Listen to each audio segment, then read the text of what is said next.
Om Namo Bhagavate Vasudevaya.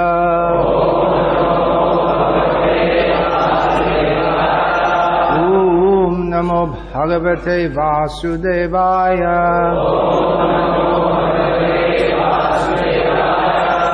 Om Namo Bhagavate Vasudevaya.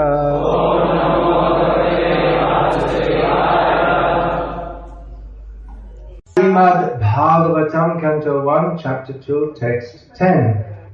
Translation and commentary by His Divine Grace A.C. Bhaktivedanta Swami Prabhupada. Kamasya nendriya pritir labho jive jayavata jivasya tattva jignyasa nartho yascheha karma vihi. Translation again.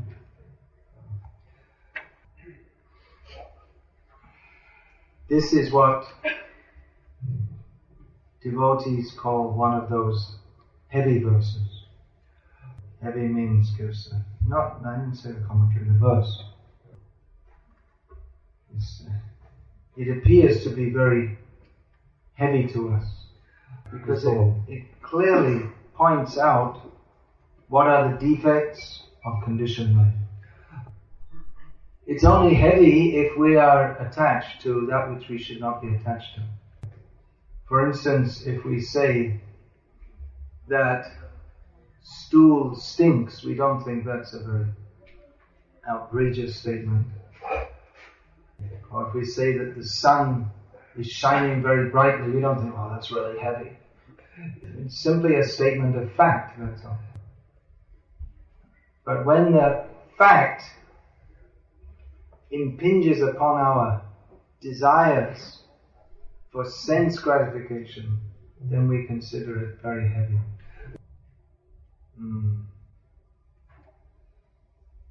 We only perceive it as heavy due to the false ego. Due to false ego, we always like to think we are right.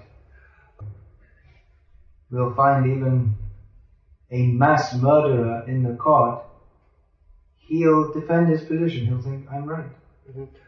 There's this ex-president of Serbia who's now been tried for the last many months in Den Haag for crimes against humanity.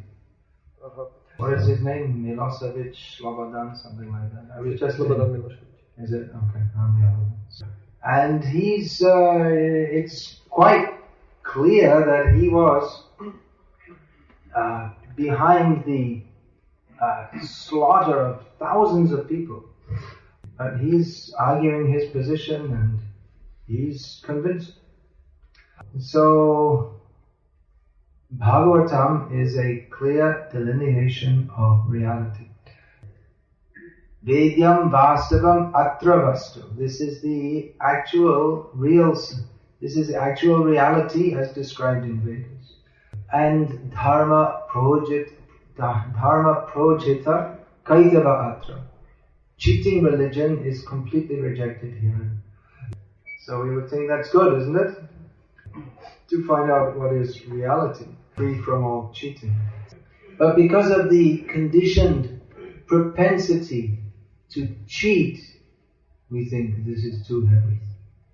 Bhagavatam, or the actual truth, can be appreciated by those who are Paramo Nirmatsaran Satam, those who are on the topmost platform of spiritual life, who are free from envy. Envy begins with envy of Krishna, expands to envy of all living beings, and even envy of one's own self, by which the conditioned soul perpetually acts and thinks in a manner that is detrimental to his actual welfare. He is apaswarta parayana. He is attached to that which is contradictory to his own benefit. Yes, the word is the artha, or that which is required or desirable. Sometimes that is called swartha, or more specifically, one's own personal interest. What is for one's own personal interest? This is often used for selfish personal interest. If someone is very selfish and money-grubbing, always trying to exploit others, then we say this person is a Swarthi in modern Hindi or whatever. But real Swart or self-interest means to understand Lord Vishnu. But Nate vidu Swartagating hi Vishnum. They do not know that the real goal of one's own self-interest is Vishnu. So if we don't know what actual artha is, then we must remain on the platform of anartha. Anartha means that which is not in our own real interest. If we do not understand who we are, then we cannot understand what is our artha or our real self-interest. Therefore, spiritual life or the platform of reality begins with understanding that we are not the body, but that we are eternal spirit soul. We are eternal part and parcel of Krishna, and we are meant to serve Him. This is our actual self-interest. This is our natural or constitutional position. Not to understand this is anartha. We've many times heard this term, anartha. Anartha is that which hampers our spiritual advancement. So, on the progressive path from Shraddha, initial faith, to praying, love of Krishna, one has to cross over anartha, one has to come to the platform of anartha nivritti.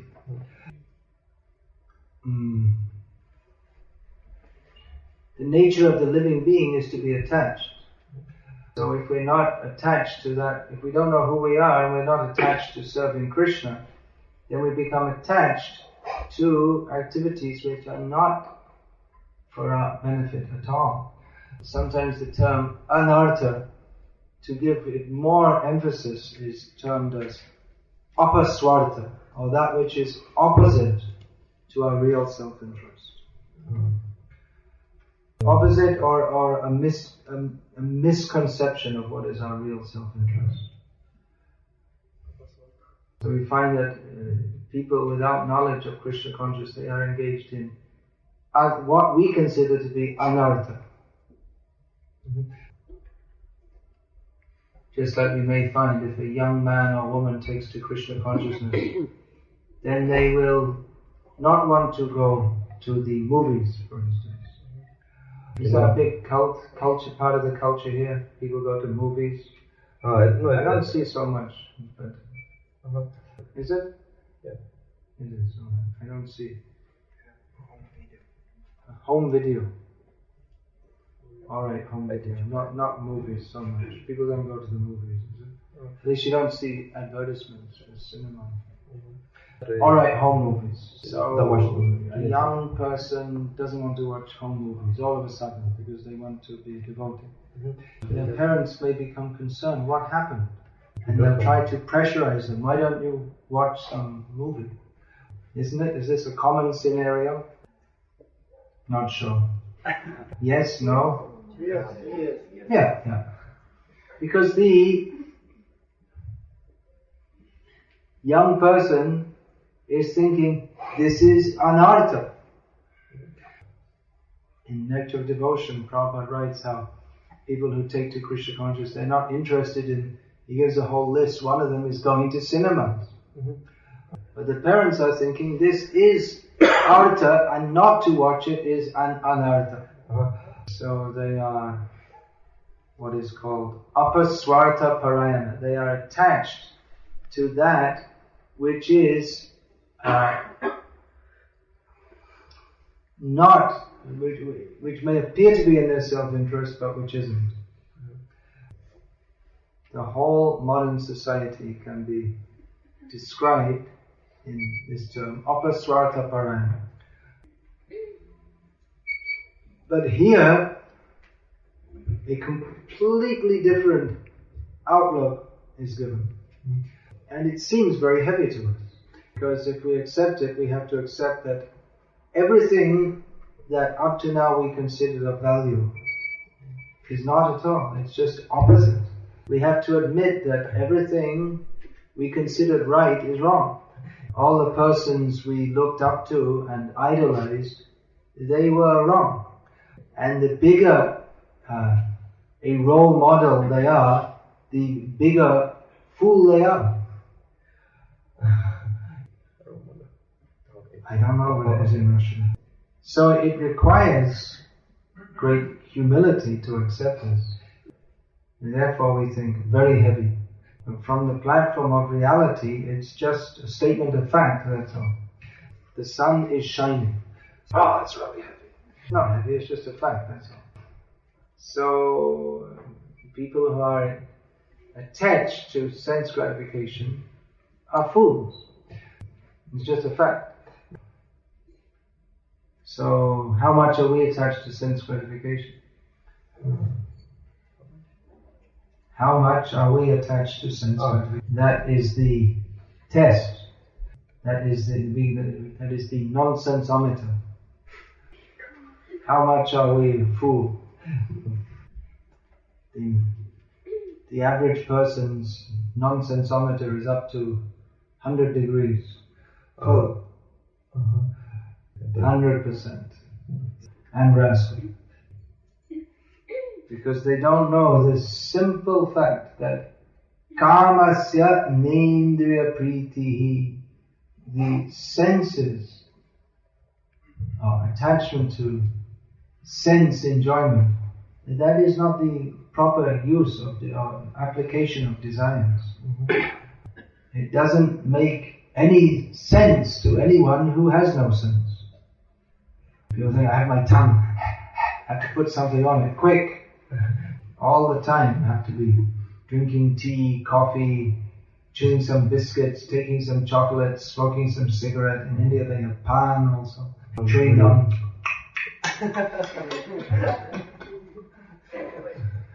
It's an American style. You're just not very advanced, that's all. You didn't get chewing gum here yet?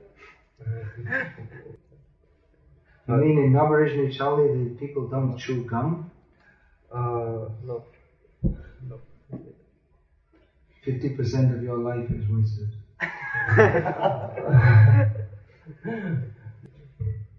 Quick, phone up Uncle Sam. Tell him to send in one relief, emergency supply. Send one shitload of chewing gum. They don't even know what chewing gum is. They don't know. 75% of your life is wasted. Chewing gum is a kind of substance invented by probably someone in America, which get some flavor out of it, because the tongue should have constant titillation. So,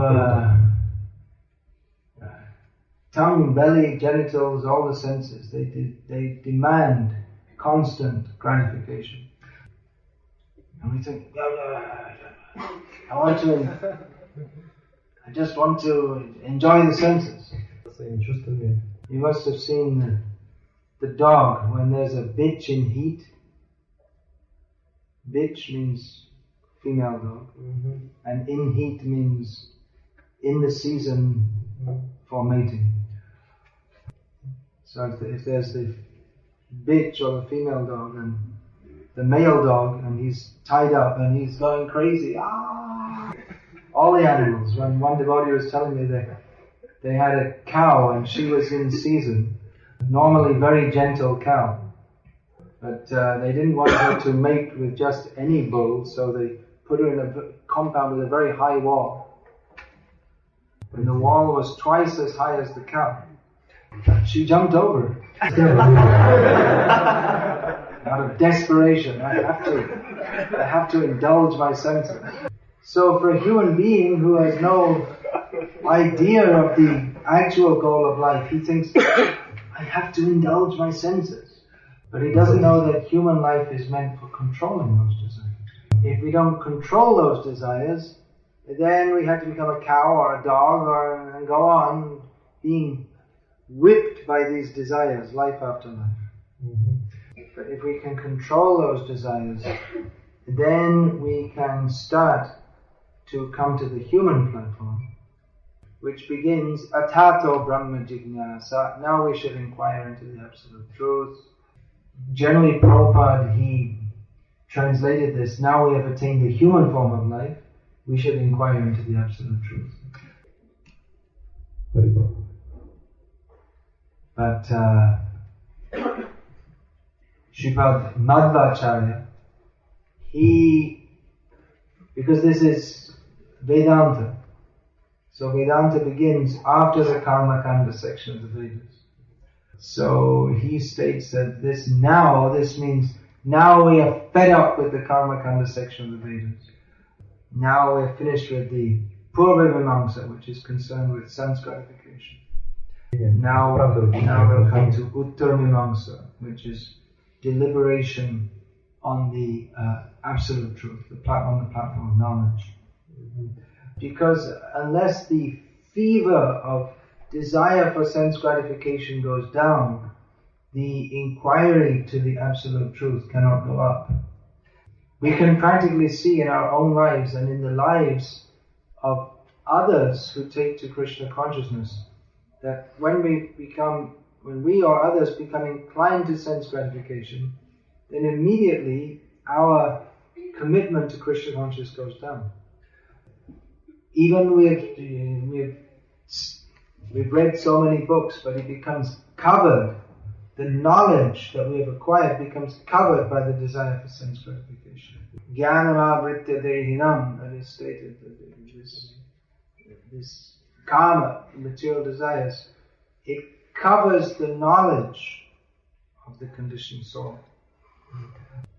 So in Krishna consciousness we have to develop attachment for Krishna and become detached from Krishnetara, everything which is conceived of outside of a relationship with Krishna.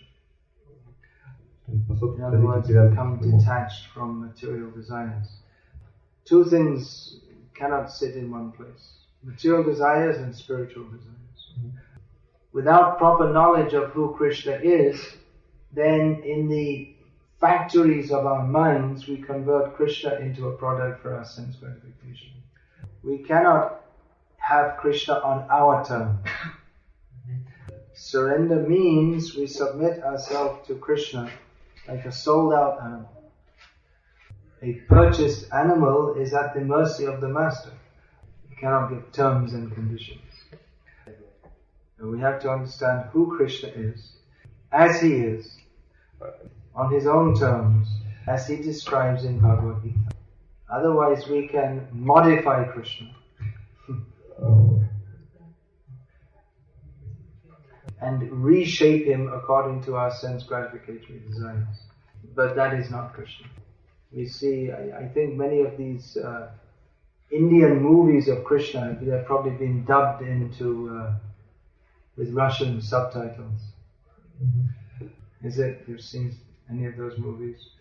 You cannot find Krishna from such pious sense gratificatory movies. Or you may like to read different books telling stories of Krishna. But Krishna can be found through the process of devotional service, received through the Amnai Vani. Amnai means the parampara of Acharyas, the instructions of the Acharyas, received in parampara. But because we have this strong desire for sense gratification, that even when we are faced with the absolute truth, we try to convert him into some relative truth that we can digest for our sense gratification. Mm-hmm. This is the fate of all world religions. That great religious teachers, they come to teach people what is their actual necessity, what is their artha, their prayojan. But then other people come along, they take the teachings and they just adjust it a little bit. Just like original Christianity was a vegetarian sect. But a few hundred years into the development of Christianity, that changed. Because they thought, well, let's make it more available to everyone. There's not much difference. We believe in Jesus. We go to church. We recite the Bible. We make the sign of the cross. Do you do that? Do you do that in Russia? Yeah. Orthodox churches. We're very good Christians. All respects. Just, well, we. And anyway, in the Bible, you see, you can interpret it this way, and you just change the Bible a little bit, not much. And you see now thousands of people can take to it. Millions. The only problem is that it's no longer what Jesus taught. So it might appear very good. So many people are coming. That proves it's a success. Is it? Well, so many people come for football games also, isn't it? And that's got nothing to do with the absolute truth. So, we say, well, this is religion. How can you compare it to a football game? What is the similarity? Who can say? Between compromised religion and a football game. What's the similarity? Yeah, we got the answer. Sense gratification. And even in religion, they're promising, you will go to heaven, you will enjoy in future. But real religion means to teach how we are the servant. If one becomes servant of Krishna, one will naturally become very happy, because that is the natural constitutional position of the jiva. But if we put our own happiness first, then the happiness of Krishna consciousness will never arise. Bhakti, mukti, spriha, yavat, pishachi hridi vartate. Tavat, bhakti sukhasya tra katam abhyudayo bhavet. As long as the witch-like desires for sense gratification and liberation remain within the heart, then that long there is no question of the actual happiness of bhakti arising. So we have to be very careful about, even in preaching Krishna consciousness, we have to be very careful. In almost all cases, we begin our preaching with offering something to the person which we think will appeal to their sense gratification. Take this book, you will be happy. You can get free from suffering. Sure, you can get free from suffering by reading these books. But people desire free from suffering so that they can nicely go on enjoying sense gratification. Srila Bhakti Saraswati Thakur used to say that better than being healthy and not Krishna conscious is to be sick and Krishna conscious. Are you all ready for that? Yeah, okay. Alright, well. Hand out the virus pills. We can inject everyone with a virus so you can all get influenza.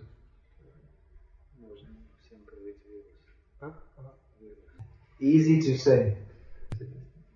Na dhanam, na janam, na sundarim. Easy to say. We actually feel like that. We have to see our own hearts. But at least this principle we should understand. We are not the enjoyer. We are not the enjoyer in the material world. Even in the spiritual world, we're not the enjoyer. Sometimes we find some religious persons performing great austerities because they think in the next world I will enjoy more by doing so. So their withdrawal from sense gratification and acceptance of suffering is simply based on the desire for sense gratification. So, as Prabhupada comments in the purport here, the whole misdirected modern civilization is based on the principle of let me enjoy my own senses. So, just a little adjustment is required. The senses are not meant for my enjoyment, they're meant for Krishna's enjoyment.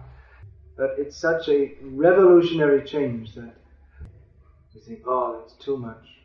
Let me enjoy somewhat.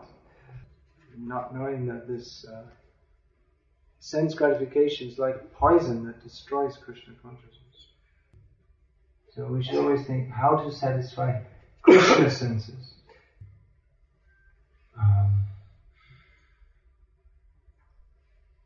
What is that? Rishikena Rishikesha Sevanam Bhakti Ruchati. Sarvopadi Vinirmuktam Tatparatvena Nirmalam Rishikena Rishikesha Sevanam Bhakti Ruchati. Please give the translation. I presume and others.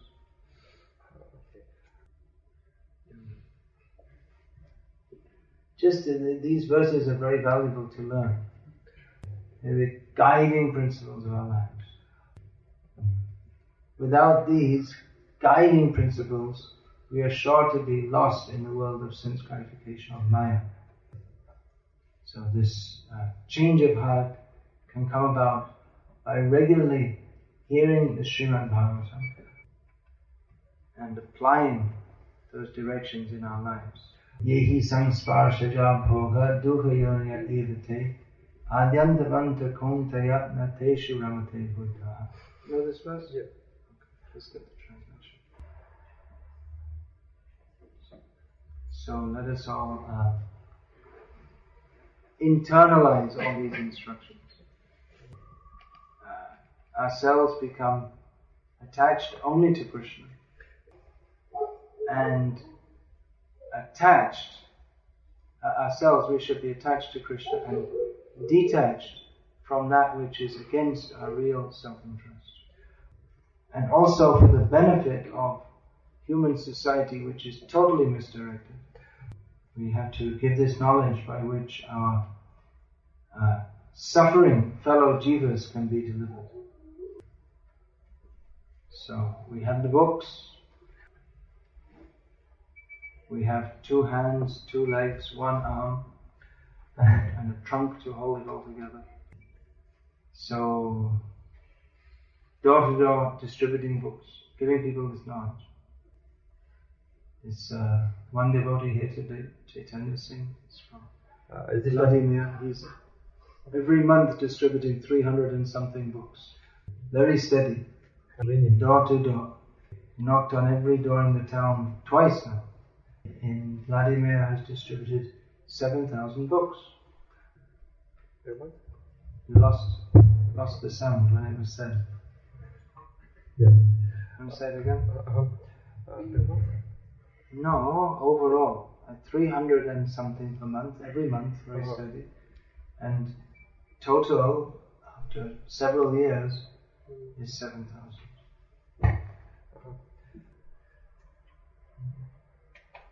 So, how many books have been distributed in Naberezhnye, Chelny? Have all the doors been knocked on, even once? Chibuksara. Oh, he's going to go down again now. His head is popping up. See what you can do to help your fellow citizens. Devotees here from many places, Tambo, Morshansk, Orenburg, Kazan, Smolensk, Kirov, Moscow. You have to go to every door in Moscow. Wish you a long life.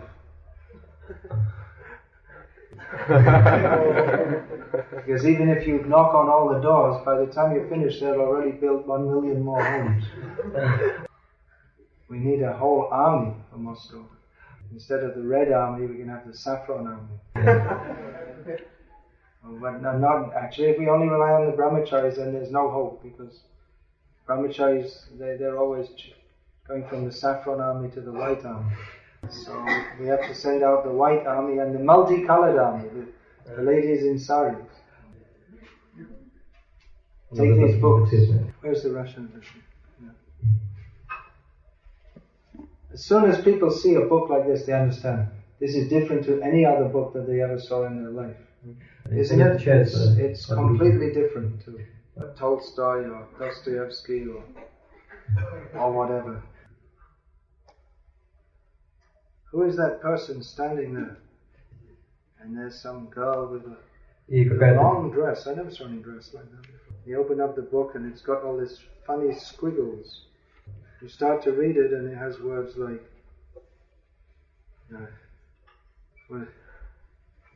what is this? I can't read it. This. Shh. Sri Balaram, no? Sri Hayagriva. Then Hari, Hamsa. And what's this one? Prishnigarba. Then Vishnu. And they can't work it out. It's written in Cyrillic script, but it doesn't seem to be Russian. They can immediately understand this is something completely different.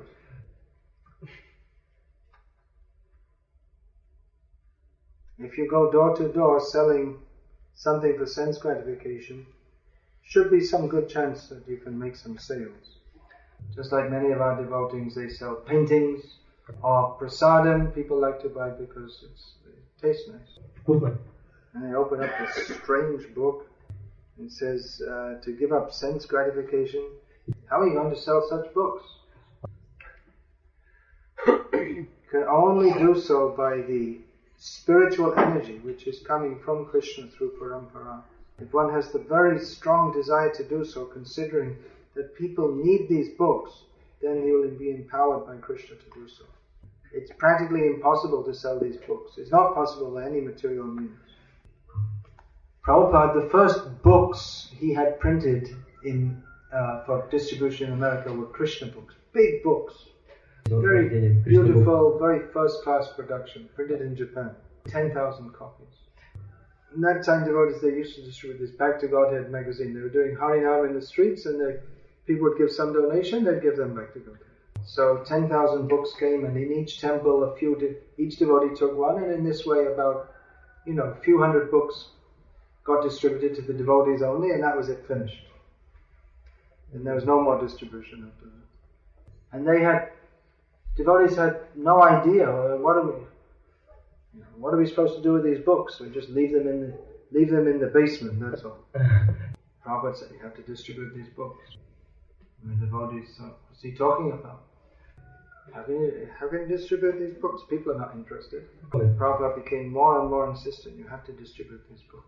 Eventually he said, if you don't distribute these books, I'm going back to India. And the devotees understood we have to distribute these books. They still had no idea how we're going to distribute these books. So eventually one devotee, Buddhimanta, he went out with some books and went door to door. And when people would open the door, he would fall down on the ground and hold onto their feet and beg them to buy the book. It was unusual, but it worked. There's so many wonderful stories of Buddhimanta Prabhu. In those days, no one hardly knew about devotees. And so people would open the door, and all of a sudden there's this Buddhimanta. He's a huge guy, like more than 2 meters tall. Big, strong guy, with a shaved head and this on his nose, dressed in orange.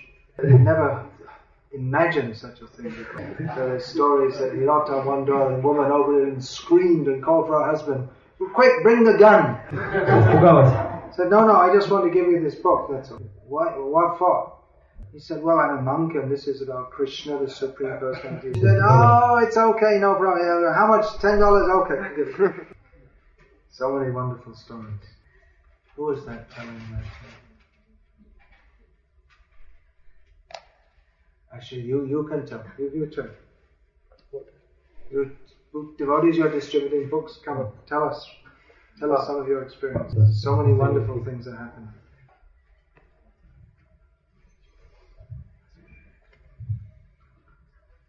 Then you have to translate for me only. Много людей. It was very crowded. У меня выключился слух. And I lost my hearing, and so I couldn't speak. Why? Because there was so much crush from the people? I distributed Bhagavad-gita from Swami, and finally one person. If you remember, Prabhupada, the painting of Prabhupada was really beautiful. And finally one person who looked. Please, he's chewing this. This kavacha, he's chewing it. Это кавача, да? Не трогай его.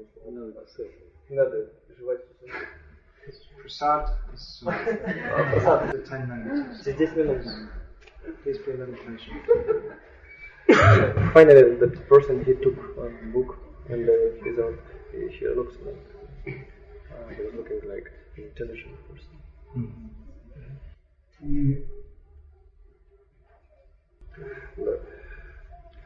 First word I said, this is about Krishna. That's all what That's all he said. yeah. And I began to explain who that person was looking.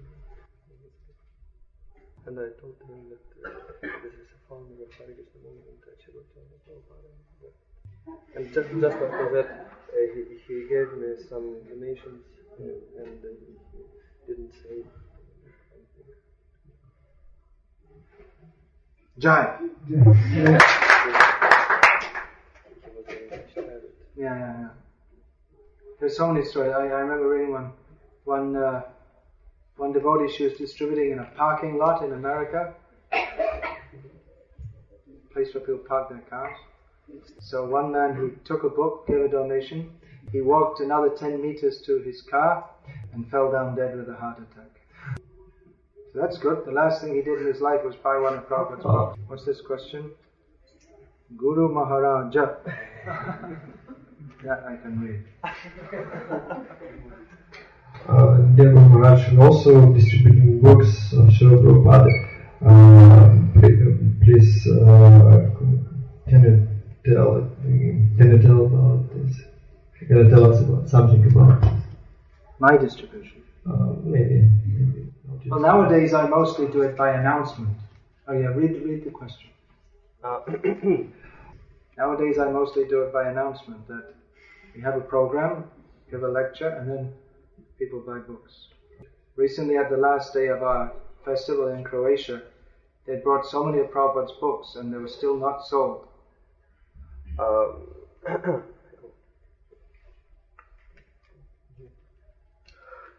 So I told that none of you are allowed to leave here without taking a big stack of Prabhupada's books. You said to people. Yeah, all the devotees there. And even if you have them, take some more. So this way I sold 200 Srimad Bhagavatams in 15 minutes.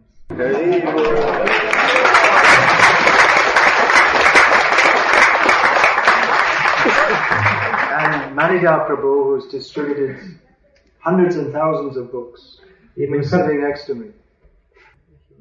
He was sitting next to me.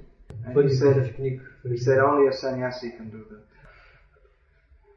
So that new 8th canto came out. You should get some more from Moscow, and then you could, wherever you go, you can distribute. How many of you have a full set of Bhagavatam in your home, at least as far as it's printed? They didn't receive the latest volumes. Okay, fill your home up with books. If you like, if people invite you into their home, you can tell them we'll swap with you. You give us all your books, empty your bookshelf, and we'll fill it up with Prabhupada's books. You also have to give us some money for the books.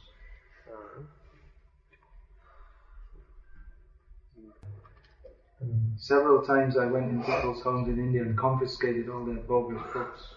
What are you going to do with it? You know, like Vivekananda books and this. What are you going to do with it? You say, don't worry, I'll look after it. What's another question? Oh, 2 questions. Guru Maharaj, what's the cause of sexual desire, improper behavior, and if it is so, what kind of improper behavior is the source of sexual desire? The root desire is lack of desire to serve Krishna. The root desire is lack of desire to serve Krishna. To understand this subject in detail, we should study Bhagavad-gita. Especially at the end of the 3rd chapter, this is discussed in some detail. That book, Brahmacharya and Krishna Conscious, also has many relevant quotes about proper behavior. In not acting appropriately, it doesn't cause sex desire, but it exacerbates it. Increases. Another question.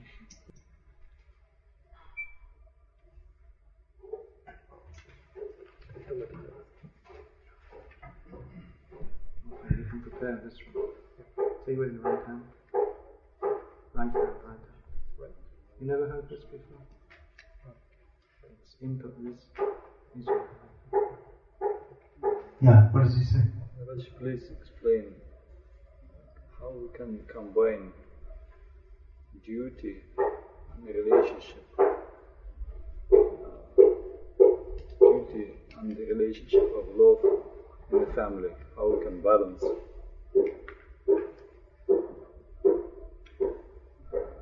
This in Shastra it is prescribed that we should not be attached to each other, but then will not our relationship become formal and without any affection. Okay, say in Russian. Husband and wife in Krishna consciousness unite to serve Krishna, and so the affection they have for each other is much more real and more deep than that of non-devotee households. I suggest to ask this question, they can approach some more senior Grihastha devotees.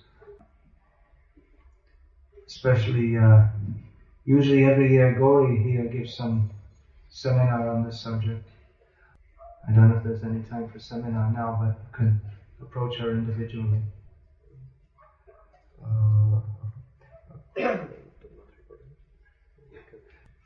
You mentioned in your lecture that our original envy towards Krishna finally comes to the envious, finally converts to the envious towards ourselves. And what is the how it is possible? Can you describe it? How it is possible? Okay. Doesn't seem like it would be possible, would it? It would be envious of ourselves. But